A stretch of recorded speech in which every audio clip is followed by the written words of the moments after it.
Semanti Rojai ini, walaupun di dalam pengisbatan dia itu subjektif, tetapi dalam pentahkikan dia itu jujur. Beda dengan pentahkik dari keluarga Ba'lawi sendiri, semacam Abdullah bin Muhammad Al-Habsyi. Abdullah Muhammad Al-Habsyi hari ini masih hidup. Misalnya beliau hari ini tidak menerima daripada segala proposisi dan narasi-narasi saya tentang bahwa dia menginterpolasi daripada kitab-kitab ulama, maka saya bersedia untuk berdiskusi dengan beliau. Apa yang menjadi motivasi saudara? Kan saya katakan demikian. Ketika di Tarikh Ibnu Hisan, di situ kitabnya itu tidak ditulis tentang Faqih Muqaddam, tapi kemudian Anda menulis Faqih Muqaddam. Padahal kitabnya itu tidak ada nama Faqih Muqaddam.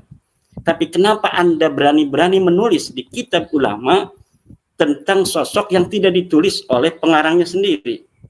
Nah, ini saya katakan bahwa kullu riwayatin an-nasabin wa tarikhi Ba'alawi muttaham bil kadzib. Kullu riwayatin min ulama'i Ba'alawi bin nisbah li tarikhihim wa nasabihim muttahamun bil kadzib.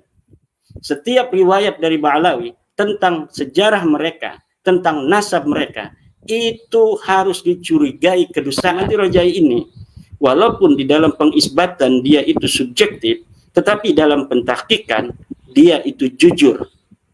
Beda dengan pentahkik dari keluarga Ba'lawi sendiri, semacam Abdullah bin Muhammad Al-Habsyi. Abdullah Muhammad Al-Habsyi hari ini masih hidup. Kita mengatakan bahwa dia dalam mentahkik kitab-kitab ulama yang dia temukan itu ada interpolasi. Bahkan dia itu membuat sebuah kitab dengan sosok tertentu sebagai karangan dari Ba'lawi, tapi sosok ini tidak ada sama sekali pada zamannya. Tidak diakui keberadaan sosoknya sebagai historis, yaitu Syekh Sambal. Syekh Sambal dikatakan menulis kitab pada abad ke-10 Hijriah, Tarikh Hadramaut. Tetapi ulama-ulama tidak ada yang mengenal nama Syekh Sambal ini sebagai sosok yang pernah hidup di abad ke-10. Dan para peneliti kemudian telah menemukan bahwa yang ditahqiq oleh Abdullah Al-Habsyi sebagai kitab karangan Syekh Sambal Ba'lawi ini Syekh Sambal ini disebutkan keluarga Ba'lawi, adalah kitab Ibnu Hasan yang kemudian ditahqiq kembali oleh Abdullah Al-Habsyi. Jadi setelah dia itu mencetak kitab Syekh Sambal yang sebenarnya itu adalah kitab Tarikh Ibnu Hisan atau Ibnu Hasan, dia taruh nama Syekh Sambal. Kemudian karena ada kritikan dari ulama-ulama lain, kemudian kitab itu dia taruh nama aslinya Ibnu Hasan. Nah, ini yang sering saya dapatkan dari kitab-kitab tahqiqan dari Abdullah Habsyi yang hari ini masih hidup. Kalau misalnya beliau hari ini tidak menerima daripada segala proposisi dan narasi-narasi saya tentang bahwa dia menginterpolasi daripada kitab-kitab ulama, maka saya bersedia untuk berdiskusi dengan beliau. Apa yang menjadi motivasi saudara? Kan saya katakan demikian. Ketika di Tarikh Ibnu Hisan, di situ kitabnya itu tidak ditulis tentang Faqih Muqaddam, tapi kemudian Anda menulis Faqih Muqaddam.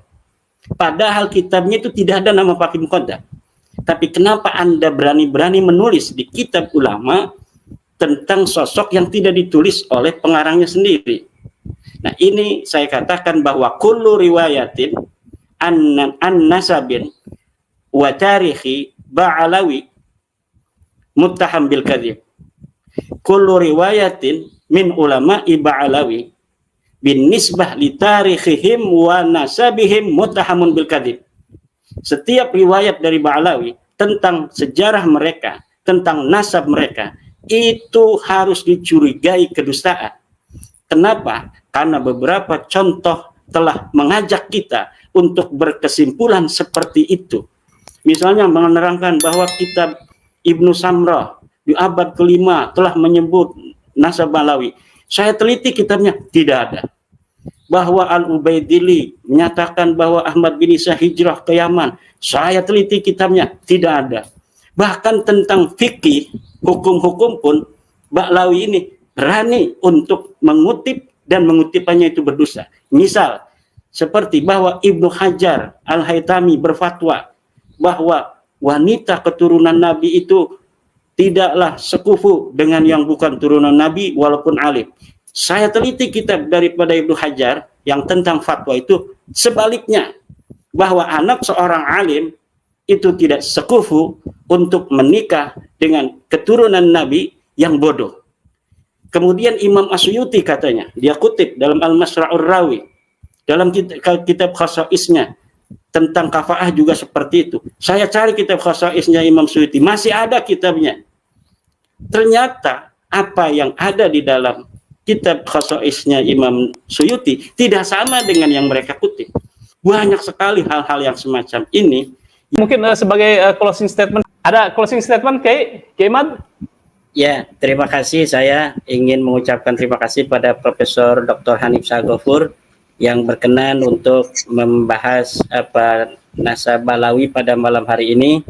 Dan closing statement daripada Profesor tadi, saya sangat setuju bahwa setiap sejarah, setiap pernyataan perlu diverifikasi kebenarannya. Yang kedua adalah tentang bahwa tes DNA itu penting untuk kesahihan nasab. Terima kasih. Ya, baik.